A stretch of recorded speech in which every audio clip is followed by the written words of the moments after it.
This channel does not promote any violent, harmful, or illegal activities. All content provided by this channel is meant for an educational purpose only. শাহিনকে কোথায় কার কি যোগ ছিল, তার সঙ্গে কিসের যোগাযোগ ছিল, তার মধ্যে যেটা গুরুত্বপূর্ণ এই খোঁজের মধ্যে মাসুদ আজহারের পরিবার সঙ্গে সরাসরি যোগাযোগ ছিল শাহিনের।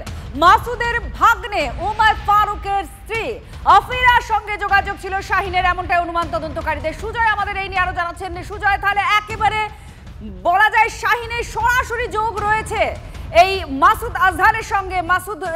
মাসুদের পরিবারের সঙ্গে কি কি তথ্য গোয়েন্দাদের হাতে এসে পৌঁছেছে আপাতত? দেখো, একেবারে মাসুদ আজহারের পরিবারের সঙ্গে যে শাহিনের যোগাযোগ ছিল সেই অনুমান ক্রমশ জোরালো হচ্ছে তদন্তকারীদের কাছে। তার কারণ বেশ কিছু তথ্য প্রমাণও তারা পেয়েছেন। মাসুদের ভাগ্নে উমর ফারুকের যে স্ত্রী সেই আফিরার সঙ্গে শাহিনের যোগাযোগ ছিল বলে তদন্তকারীরা মনে করছেন। কেন মনে করছেন? জৈশের মহিলা বাহিনীর ট্রেনিংয়ের দায়িত্ব দেওয়া হয়েছিল কিন্তু এই শাহিনকে, এবং পুলওয়ামা হামলার পর এনকাউন্টারে এই মাসুদ আজহারের এই ভাগ্নে যে তার মৃত্যু হয়েছিল, তারপর থেকে কিন্তু এই জঙ্গি বাহিনীর বা এই জঙ্গি সংগঠনকে পৃথকভাবে একটি মহিলা শাখা তৈরি করার দায়িত্ব দেওয়া হয়, এবং যার মধ্যে অন্যতম গুরুত্বপূর্ণ দায়িত্ব শাহিন পেয়েছিল, এবং সেই শাহিনকে উদ্বুদ্ধ করেছিল মাসুদ আজহারের ভাগ্নের স্ত্রী, তেমনটাই তদন্তকারীরা মনে করছেন।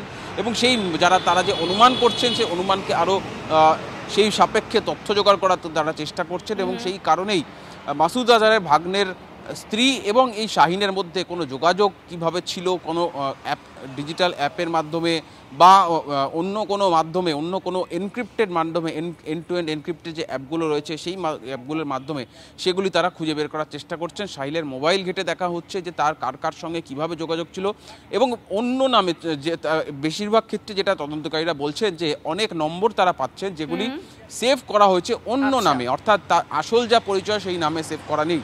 সেই রকমই প্রত্যেকটা কন্ট্যাক্ট তারা ঘেটে সেই কন্ট্যাক্টে যে নাম্বারটা রয়েছে সেই নাম্বার কার নামে রয়েছে, সেই নাম্বারে আইপি অ্যাড্রেস কি, অর্থাৎ বেশিরভাগ যেহেতু এরা নর্মাল ফোন কল করে না, অ্যাপ বেসড কল করে, সেই আইপি অ্যাড্রেস কোথা থেকে আসছে, সেই আইপি অ্যাড্রেসটা আদৌ সেই লোকেশানের কিনা, তার কারণ এরা আইপি অ্যাড্রেসকেও কিন্তু মাস্কিং করে দেয়, যার ফলে অন্য লোকেশান দেখায়। সেই আইপি অ্যাড্রেসকে সেটাকে তারা ব্রেক করে জানার চেষ্টা করছেন যে সঠিক আইপি অ্যাড্রেস কি, অর্থাৎ ঠিক কোন জায়গা থেকে তারা ফোনে যোগাযোগটা তারা নিয়মিত রাখতো।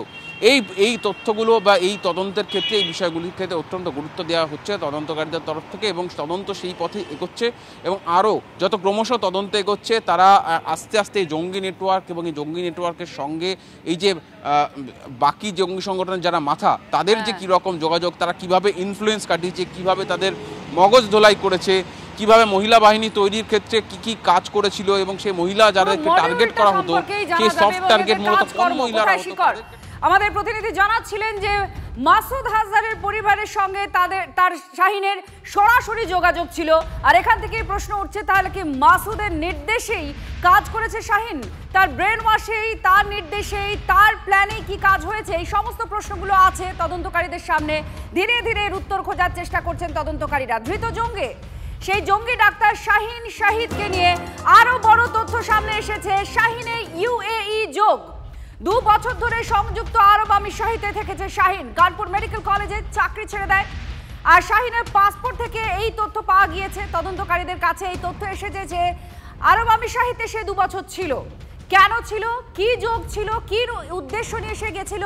কারণ গতকালই এই বিষয়টি সামনে আসছিল যে তার চাকরি জীবনের পর 2 বছর মিসিং, তাকে পাওয়া যায়নি, তাকে খোঁজ পাওয়া যাচ্ছিল না, সে কোথায় গিয়েছিল। এবার সেই চাঞ্চল্যকর তথ্য যে সে আরব আমিরাতে থেকেছে। কি করছিল? কানপুর মেডিকেল কলেজে চাকরি ছেড়ে আরবে। এই প্রশ্ন এখন উঠছে, তাহলে কি সেখান থেকে কোনো রকম কোনো ফান্ড পেয়েছে? এই প্রশ্নগুলো উঠছে। শাহিনের পাসপোর্ট, সেই পাসপোর্ট থেকে এই তথ্য তদন্তকারীদের হাতে। ডাক্তার উমর যে ব্লাস্ট করিয়েছে বা যে গাড়িতে সে বসেছিল ব্লাস্ট হয়েছে, তার আরও একটা গাড়ির খোঁজ পেয়েছে গোয়েন্দারা। দিল্লি পুলিশ i20 যে গাড়িতে করে ব্লাস্ট হয়েছে, তারপরে ফোর্ড ইকোস্পোর্টের পর উমরের ব্রিজা গাড়ির হদিশ পেলেন তদন্তকারীরা। আল-ফালাহ বিশ্ববিদ্যালয়ের ভেতরে এই ব্রিজা গাড়ি, লাল রঙের গাড়িটা ছিল। এই মুহূর্তে সেই গাড়ির ছবি দেখতে পাচ্ছেন সায়ন্ত, আমাদের প্রতিনিধি জানাচ্ছেন। সায়ন্ত, এই লাল গাড়িটা উমরের, এর সম্পর্কে কি কি তথ্য উঠে আসছে? এই গাড়িটাও কি কোনো জঙ্গি বা নাশকতামূলক কাজের জন্য ব্যবহারের জন্যই কি নেওয়া হয়েছিল? দেখো, মূলত এটাই এখন খতিয়ে দেখছেন তদন্তকারীরা। ইতিমধ্যে এনআইএ এর তদন্তকারীরা ভিতরে প্রবেশ করেছেন আলফাল্লা ইউনিভার্সিটির ভেতরে, এবং অন্যান্য ফরিদাবাদ ক্রাইম ব্রাঞ্চের অফিসাররা পৌঁছেছেন। তবে এনএসজির টিম আসছে, বোম স্কোয়াডের টিম আসছে, তারা মূলত এই লাল রঙের ব্রিজা গাড়িটিকে পরীক্ষা করবেন। গাড়িটি কি কারণে এখানে দীর্ঘদিন ধরে রাখা ছিল, এবং এই গাড়িটা যেটা জানা যাচ্ছে যে শাহিন এবং উমরের নামেই গাড়িটা রাখা হয়েছে, এবং গাড়িটা তার নামেই পার্কিং লটে অ্যালট করা হয়েছিল। অর্থাৎ এই গাড়িটার মধ্যে কোনো সন্দেহজনক কিছু পাওয়া যায় কিনা সেটা মূলত খতিয়ে দেখা হচ্ছে। একই সঙ্গে এই ভেতর থেকে যেহেতু মুজাম্মিলের গাড়ি পাওয়া গিয়েছিল, পরবর্তীকালে উমরও এইখানে গাড়ি রেখেছিল, আবার ব্রিজাও এই গাড়ি এখান থেকে পাওয়া গেল। অর্থাৎ কোথাও না কোথাও এই গাড়িগুলো যেগুলো সেকেন্ড হ্যান্ড বা থার্ড হ্যান্ড ইউজ, সেই গাড়িগুলোকে নিয়েই যে বড়সড় কোনো পরিকল্পনার ছক কষেছিল তা কিন্তু নিঃসন্দেহে মনে করছেন তদন্তকারীরা। আর সেই কারণে এনএসজির টিম আসছে, কিছুক্ষণের মধ্যে বোম স্কোয়াডও আসবে, তারা খতিয়ে দেখবেন। তারপর গাড়িটি কি কারণে আনা হয়েছে, গাড়িটি কবে আনা হয়েছে, তার সিসিটিভি ফুটেজ থেকেই পরিষ্কার হবে। ধন্যবাদ। আর এই মুহূর্তে আপনাদের দেখাচ্ছি ছবি, লাল গাড়ির ছবি। একটা তো i20 যেটায় বিস্ফোরণ হয়েছে, তার সঙ্গে সঙ্গে এই যে গাড়িটি উদ্ধার হয়েছে, যে গাড়িটা এই বিশ্ববিদ্যালয়ের ভেতরেই পার্ক করে রাখা ছিল, সেই গাড়িরও এবার তল্লাশি চলবে। উমরের গাড়ি পরীক্ষা ফরেন্সিক দলের। ফরিদাবাদের খন্ডাবলি গ্রামের কাছে জঙ্গি ডাক্তারের দ্বিতীয় গাড়ি আটক করেছে ফরিদাবাদ পুলিশ। হুন্ডাই i20 পর ফোর্ড ইকোস্পোর্টের লাল রঙের গাড়ি উদ্ধার হয়েছে, সেকেন্ড হ্যান্ড। এই গাড়িটিও কেনা হয়েছে উমরের নামেই।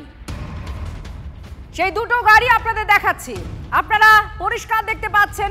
বাঁ দিকে যে গাড়ি i20 গাড়ি, এই গাড়িটায় ব্লাস্ট হয়। উমরের i20 গাড়ি, যেটা এই আলফালা ইউনিভার্সিটির মধ্যেই এটা পার্ক করে রাখা হয়েছিল, এবং ব্লাস্টের দিন প্রায় 11 ঘন্টা বিভিন্ন জায়গায় ঘুরেছে। আর ডান দিকে আরো একটা গাড়ি দেখতে পাচ্ছেন, এটাও উমরের নামে কেনা ইকোস্পোর্ট কার, লাল রঙের এই গাড়ি, এটাও ইউনিভার্সিটির ভেতরে পার্ক করা ছিল।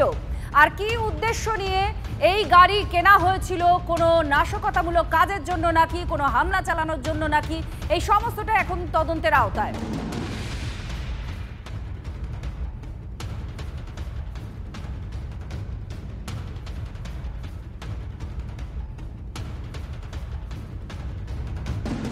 আলফাল্লা ইউনিভার্সিটি থেকে মাত্র কয়েক কিলোমিটার দূরে এই খন্ডাবলি গ্রাম, ফরিদাবাদের খন্ডাবলি গ্রামেই পাওয়া গেল উমরের লাল রঙের গাড়িটি, ইকোস্পোর্ট গাড়িটি, যেটা আমি ক্যাম্পাসের অনুদীপকে বলবো দেখানোর জন্য।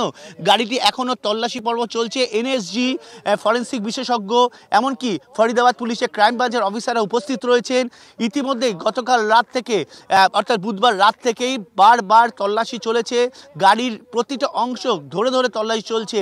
উমর যেহেতু এই গাড়িটি মালিকানা দিন হিসেবে কিনেছিল, এবং গাড়িটাকে যেটা জানা যাচ্ছে তদন্তকারীদের দল সূত্রে, যে গাড়িটি উমর কেনার আগে কিন্তু 3 থেকে 4 বার হাত বদল হয়েছে, এবং সেই কারণে কোথাও তদন্তকারীরা মনে করছেন যে গোটা পরিকল্পনা দীর্ঘদিন আগে থেকে করা হয়। যেভাবে গাড়ি একের পর এক সেকেন্ড হ্যান্ড থার্ড হ্যান্ড গাড়ি কিনেছে উমর, তাতে মনে করা হচ্ছে এক বড়সড় পরিকল্পনার ছকেই সে ছিল, এবং এই গাড়িতে বিস্ফোরক বোঝাই করে দিল্লি বিভিন্ন প্রান্তে বা মুম্বাই অথবা উত্তর পশ্চিম ভারতের বিভিন্ন প্রান্তে রেখে বিস্ফোরণ ঘটানোই ছিল মূল উদ্দেশ্য। তবে যেহেতু মুজাম্মিল, আদিল, শাহিন গ্রেপ্তার হয়ে যায়, তাই কোথাও ভয় পেয়ে গিয়েছিল উমর নবী। সেই কারণে তার এই কেনা লাল ইকোস্পোর্ট গাড়িটি কিন্তু এভাবে খন্ডাবলি গ্রামের প্রত্যন্ত অংশে রেখে দিয়ে চলে যায়। তদন্তকারী যেটা জানাচ্ছেন যে মূল বিস্ফোরণের 2 থেকে 3 দিন আগে এভাবে প্রত্যন্ত এলাকায় গাড়ি রেখে উমর চলে গিয়েছিল, এবং এখানে তার এক আত্মীয়র বাড়ি আছে বলে শোনা যাচ্ছে, কিন্তু সেটাও তালা মারা, অর্থাৎ তালা বন্ধ অবস্থাতেই পুলিশ কিন্তু সেই বাড়ির আশেপাশেও তল্লাশি চালায়, কাউকে পাওয়া যায়নি। গ্রামবাসীদের সঙ্গে কথা বলছে, এবং লাল গাড়িটি কীভাবে এলো সেটাও মূলত এখন খতিয়ে দেখা হচ্ছে। আশপাশের এলাকার যেহেতু প্রত্যন্ত এলাকার সিসিটিভি পাওয়া সম্ভব নয়, তবে গাড়িটি বিভিন্ন অংশ, দিল্লির বিভিন্ন অংশে যে ঘুরেছে তার সিসিটিভি পাওয়া গিয়েছে। ইতিমধ্যে উমরের এই গাড়ির ভেতর থেকে একাধিক নথিপত্র এবং ফাইল পাওয়া গিয়েছে, বই পাওয়া গিয়েছে, সেগুলো মূলত খতিয়ে দেখা হচ্ছে বলে ইতিমধ্যে তদন্তকারী দলসূত্রের খবর। ক্যামেরায় অনুদীপের সঙ্গে সায়ন্ত ভট্টাচার্য, TV9 বাংলা, খন্ডাবলি গ্রাম, ফরিদাবাদ। ফরিদাবাদে দেখছিলেন যে লাল গাড়িটা পাওয়া গিয়েছে, আর সেটার এখন পুরো তদন্তের আওতায় রয়েছে কি কাজে ব্যবহার করা হতো। এবার যে বিস্ফোরণ হয়েছে যে গাড়িতে, i20 গাড়ি, তার বিক্রির রিসিপ্টার বিল আপনারা দেখতে পাচ্ছেন এই মুহূর্তে। রয়্যাল কার জোন থেকে OLX এর মাধ্যমে এই সাদা i20 গাড়িটা কেনে পুলওয়ামার আমির রশিদ। এই সেই বিল দেখতে পাচ্ছেন আপনারা বাঁ দিকে। 29শে অক্টোবর 2 লক্ষ টাকায় এই গাড়িটা কেনা হয়েছে, যদিও এর আগে অনেকবার বেচা কেনা হয়েছে এই গাড়িটার। দিল্লিতে বিস্ফোরণে ব্যবহৃত এই গাড়িটা 11 বছরে মোট 5 বার হাত বদল হয়েছে। আর ডান দিকে আপনারা লাল গাড়িটা দেখতে পাচ্ছেন, যেটা এখন আরও পরীক্ষা করানো হবে। এবার দেখুন, আমরা ডান দিকে যে ছবিটা আপনাদের দেখাচ্ছি, এই ছবিটা আপনারা আগেও দেখেছেন, আরও একবার আপনাদের দেখাচ্ছি। এটা হচ্ছে বিল। গাড়িটা কেনা হয়েছিল রয়্যাল কার জোন ওয়েলএক্সের মাধ্যমে 29 অক্টোবর 2 লক্ষ টাকা দিয়ে এটা কেনা হয়েছে। দেখুন, এই দেখুন ডেট এবং টাইম সব কিছু লেখা আছে। ডান দিকে দেখুন 29 অক্টোবর এটা পলিউশন চেক হয়। সেই পলিউশন চেক হওয়ার পরে যেটা সিসিটিভিতে ধরা পড়ে, এই গাড়ি কিন্তু 11 ঘন্টা ধরে দিল্লির আনাচ কানাচে ঘুরে বেড়ায়, আর তারপরেই বিস্ফোরণ হয়েছে। আর এই মুহূর্তে আপনাদের সেই বিল দেখাচ্ছি। এটা 11 বছরে 5 বার হাত বদল হয়েছে সেই গাড়ি, যে গাড়ি এই মুহূর্তে আপনারা দেখতে পাচ্ছেন। আমরা দেখাচ্ছি পলিউশনের পর গাড়িটা ঘুরলো।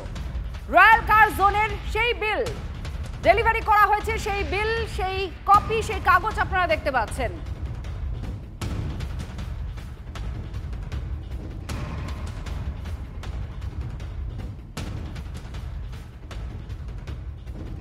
कार i20 उनको पसंद आती है, वो परचेस करते हैं। फिर यहाँ पे ऑफिस की सारी डॉक्यूमेंट फॉर्मेलिटी होने के बाद कस्टमर कार लेके चले जाता है।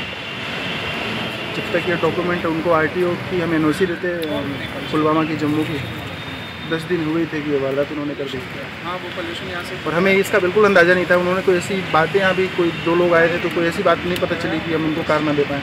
कस्टमर थे, हमें लगा कि उनको पैसे दे रहे हैं और गाड़ी लेने आए हैं, जेन्युइन से लग रहे थे।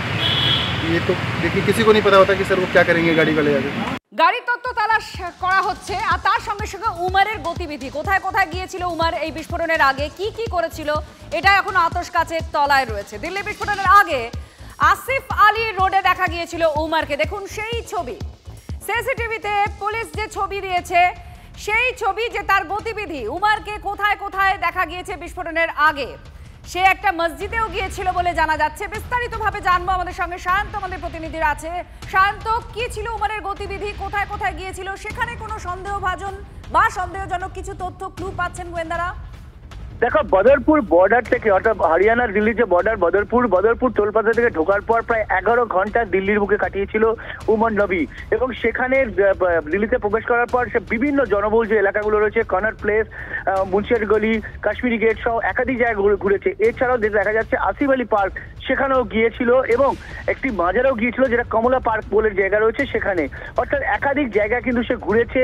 মূলত তদন্তকারীরা কোথাও মনে করছে যে কোথাও পালাবে, অর্থাৎ সে বিপুল যে বিস্ফোরক নিয়ে যে গাড়িতে ঘুরছিল সেটা কোথায় যে লোকাবে বা কাকে সে সাপ্লাই দেবে, সেটাই মূলত তাদের পরিকল্পনা ছিল। আর সেই কারণে সে সিগন্যালের অপেক্ষা করার জন্য কিন্তু তাকে দিল্লির বিভিন্ন অংশ ঘুরতে হয়েছে। কোথাও গিয়ে 8 ঘন্টা কাটিয়েছে, কোথাও 3 ঘন্টা গিয়ে দাঁড়িয়েছে, কোথাও আবার 10 মিনিট থেকেই সে বেরিয়ে এসেছে। অর্থাৎ এই যে সর্বত্র যে ঘুরেছে, তাতেই তদন্তকারীরা মনে করছেন যে কোথাও সিগন্যালের অপেক্ষা ছিল, অথবা তার সঙ্গে যাদের যে নেটওয়ার্ক, অর্থাৎ ফরিদাবাদ টেরর মডেলের যে নেটওয়ার্ক, সেই নেটওয়ার্কের যারা সদস্য তাদের সঙ্গে কানেক্ট করার চেষ্টা করছিল সে, যেহেতু তাদের সঙ্গে কাজ করে উঠতে পারছিল না। কি কারোর সঙ্গে দেখা করতে বা তার গাড়ি থেকে উঠেছে কিনা, গাড়ি থেকে নেমেছে কিনা, এগুলো কিছু চোখে পড়েনি? দেখো, যে সিসিটিভি দেখা যাচ্ছে যে ওই গাড়িতে আরো 2 জনের থাকার সম্ভাবনা রয়েছে, কিন্তু শেষ পর্যন্ত লালকেল্লা পোর্টের সামনে কিন্তু ও একাই গিয়েছিল বলে আপাতত তদন্তকারীরা মনে করছে। বাকি 2 জন যদি উঠেও থাকে, যাদেরকে ঘটনা কিছুক্ষণ আগে সিসিটিভিতে দেখা গিয়েছিল, তারা কিন্তু মাঝপথে নেমে যায়, এবং তখনই তাতেই মনে করা হচ্ছে যে লালকেল্লা ফোর্টের কাছে সে একাই গিয়েছিল এবং আত্মঘাতী বোম্বার, অর্থাৎ সুইসাইড বোম্বার হিসেবে সে নিজেই যুক্ত ছিল এই সম্পূর্ণ কাজে। ধন্যবাদ শান্ত, আমাদের প্রতিনিধি বেশ কিছু তথ্য দিলেন, এবং এই গাড়িতে করে কোথায় কোথায় সে ঘুরেছে, কারোর সঙ্গে দেখা করেছে কিনা, আলাদা ঘুরে কোনো কথা বলেছে কিনা, কেউ গাড়িতে উঠেছে কিনা, অনুমান করা হচ্ছে 2 জন গাড়িতে উঠেছিল। এটা সমস্তটা এখন তদন্ত করে দেখছেন আধিকারিকরা।